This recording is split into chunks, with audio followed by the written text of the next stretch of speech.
क्या अब्बास के बाद मुख्तार की सियासी विरासत खत्म हो जाएगी? क्या 1996 से अंसारी परिवार के कब्जे वाली मऊ सीट पर अब कोई और जीतेगा, या अंसारी परिवार में कोई है जो मुख्तार की विरासत संभालने आगे आएगा? इन सवालों पर चर्चा खूब हो रही है। कोई अफजाल की पत्नी को आगे आने के लिए कहता है तो कोई उनकी बेटी नुसरत का नाम ले रहा है। मुख्तार के दूसरे बेटे उमर की भी चर्चा हो रही है। गाहे बगाहे कुछ रिश्तेदारों के नाम भी चर्चा में आ जाते हैं। तो आज इसी बात की चर्चा करेंगे कि अंसारी परिवार में अगर कोई सामने आकर मऊ और मुख्तार की विरासत को संभाल सकता है तो वो कौन है, या पूर्वांचल में मुख्तार की बनाई सामाजिक और सियासी धमक खत्म हो जाएगी। लेकिन सबसे पहले मऊ सीट की बात करते हैं। अब्बास मऊ सीट से सुभाषपा के विधायक थे। हेट स्पीच मामले में अब्बास को 2 साल की सजा मिली। मऊ से विधायकी गई और अब वहां उपचुनाव होंगे। उस मऊ में उपचुनाव होंगे जहां 1996 से अंसारी परिवार का दबदबा रहा है। 1996 में मुख्तार अंसारी बीएसपी से यहां के विधायक बने थे। 2002 और 2007 में निर्दलीय, 2012 में कौमी एकता दल से, 2017 में फिर बीएसपी के टिकट पर मुख्तार चुनाव जीते।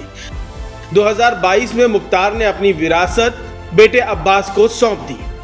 मुख्तार के बड़े भाई अफजाल गाजीपुर से सपा के सांसद हैं। 2023 में अफजाल को गैंगस्टर एक्ट में 4 साल की सजा मिली थी, लेकिन हाईकोर्ट से राहत के बाद उनकी सांसदी बच गई। गाजीपुर में तो 2029 तक अफजाल डटे रहेंगे। उसके बाद उनकी बेटी नुसरत आगे आ सकती हैं, क्योंकि 2024 में उन्होंने पर्चा भी भरा था। लेकिन मऊ सीट पर क्या उमर अंसारी आगे आएंगे, या अंसारी परिवार उस पर अपना दावा छोड़ देगा?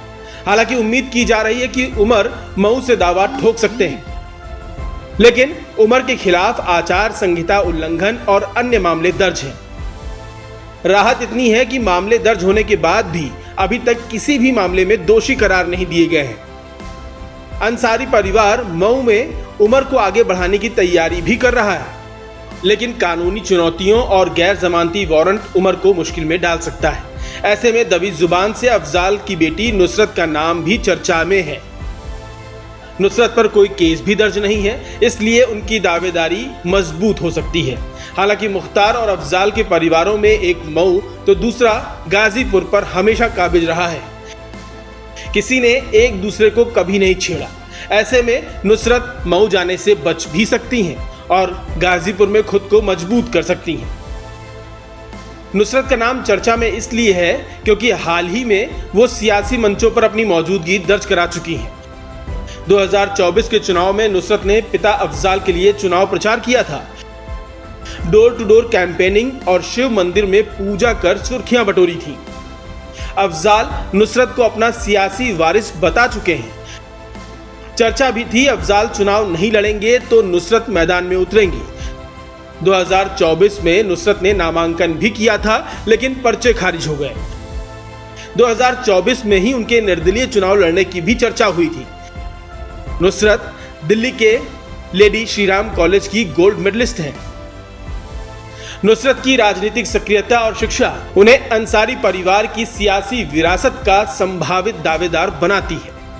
मऊ और गाजीपुर में मुस्लिम और अन्य समुदायों के बीच उनकी स्वीकार्यता उनकी ताकत बन सकती है, खासकर तब जब परिवार कानूनी और सियासी दबाव का सामना कर रहा है।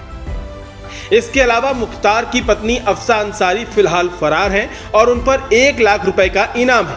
अफजाल अंसारी की पत्नी फरहत अंसारी सियासत से हमेशा दूर रही हैं। बेटी का नाम आने के बाद वो सियासत में कूदें, इसकी संभावना कम ही बची है। ऐसे में नुसरत ही सबसे प्रबल दावेदार नजर आ रही हैं, लेकिन उनके सामने भी चुनौतियों की कमी नहीं है। उनका सीमित सियासी अनुभव, पिछले नामांकन का खारिज होना और परिवार पर कानूनी शिकंजा उनकी राह में रोड़ा बन सकते हैं। लेकिन अगर अखिलेश नुसरत को टिकट देते हैं तो ये परिवार और पार्टी के लिए एक नया प्रयोग होगा। तो ऐसे में एक सवाल है, क्या अंसारी परिवार की बेटियां सियासी जंग में नया इतिहास रचने की तैयारी कर रही हैं, या उमर ही विरासत को संभालेंगे? आपकी क्या राय है, हमें कमेंट करके जरूर बताएं। तो कोरोना ने हमें पहले भी एकजुट किया था। ये वक्त लापरवाही का नहीं है। कोरोना ने हमें पहले भी बहुत कुछ सिखाया है। अगर हम सतर्क रहें, मास्क पहने और वैक्सीन लें तो हम इस बार भी कोरोना को हरा सकते हैं। धन्यवाद।